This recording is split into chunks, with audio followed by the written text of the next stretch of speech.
कभी सोचा है कि क्या कोई पूरा का पूरा संगठन, एक सीक्रेट सोसाइटी, सिर्फ एक बुरे सपने की वजह से बन सकती है?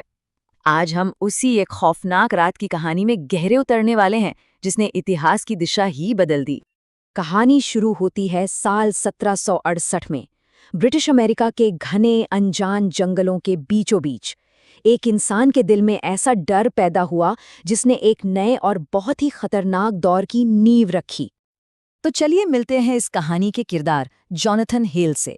जॉनथन एक व्यापारी था, जिसकी जिंदगी उस एक रात के बाद फिर कभी पहले जैसी नहीं रही।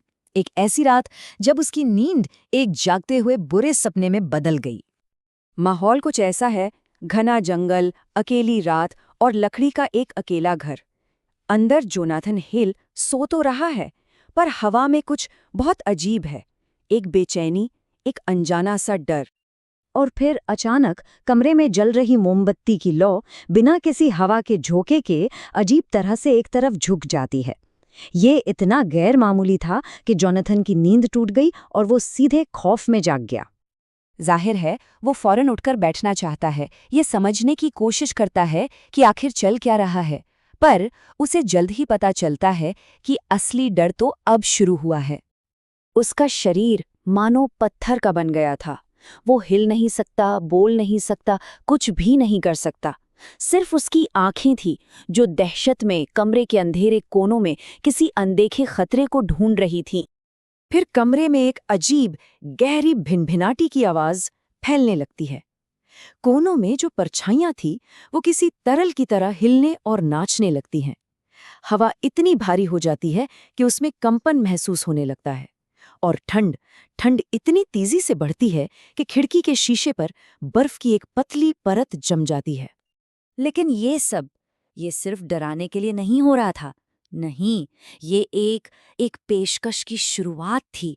कमरे में जो भी वो अनदेखी शक्ति थी, वो जोनाथन से कुछ चाहती थी। तो जोनाथन के ठीक सामने वो परछाइयां एक साथ मिलकर धुएं के एक काले गोले जैसी शक्ल ले लेती हैं, जिसमें लगातार डरावने चेहरे और पंजों जैसे आकार बन बिगड़ रहे थे। पर सबसे डरावनी बात ये थी कि वो बिना मुंह खोले सीधे उसके दिमाग में बोल सकती थी। जोनाथन चीखना चाहता है, मदद के लिए पुकारना चाहता है, पर तभी उसके दिमाग में एक शांत लेकिन बेहद ताकतवर आवाज गूंजती है, अपनी सांस बर्बाद मत करो, जोनाथन हेल। अब ये साफ था, यहां से भागने का कोई रास्ता नहीं था।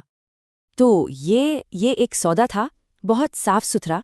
वो शक्ति इंसानों के बीच अपना एक घर, एक समाज बनाना चाहती थी, और बदले में वो जोनाथन को वो सब कुछ देने को तैयार थी जिसका कोई भी इंसान सपना देखता है: पैसा, ताकत और बेहिसाब असर। और अब उस शक्ति का असली मकसद, उसका असली प्लान सामने आने वाला था। एक ऐसा संगठन जिसका नाम इतिहास में हमेशा हमेशा के लिए लिखा जाना था। वो आवाज फिर से उसके दिमाग में गूंजती है और बताती है कि इस नए समाज का एक नाम होगा, एक ऐसा नाम जो इसके वजूद को हमेशा के लिए पहचान देगा। The society of hell. जी हाँ, ये नाम कमरे की खामोशी में ऐसे गूंजता है जैसे कोई फैसला सुना दिया गया हो। ये सिर्फ एक नाम नहीं था, ये एक मकसद था, इंसानों के बीच अपना शासन स्थापित करना। और इस सोसाइटी में शामिल होने वालों की एक खास पहचान होगी, एक ड्रेस कोड, सिर्फ 2 रंग, काला और लाल। उनकी वफादारी का एक ऐसा निशान जो कभी मिटेगा नहीं। इतने खौफ और हैरत के बीच जोनाथन अपनी बची खुची सारी हिम्मत जुटाता है और एक सवाल पूछता है। उसे जानना था कि आखिर वो किस बला से बात कर रहा है।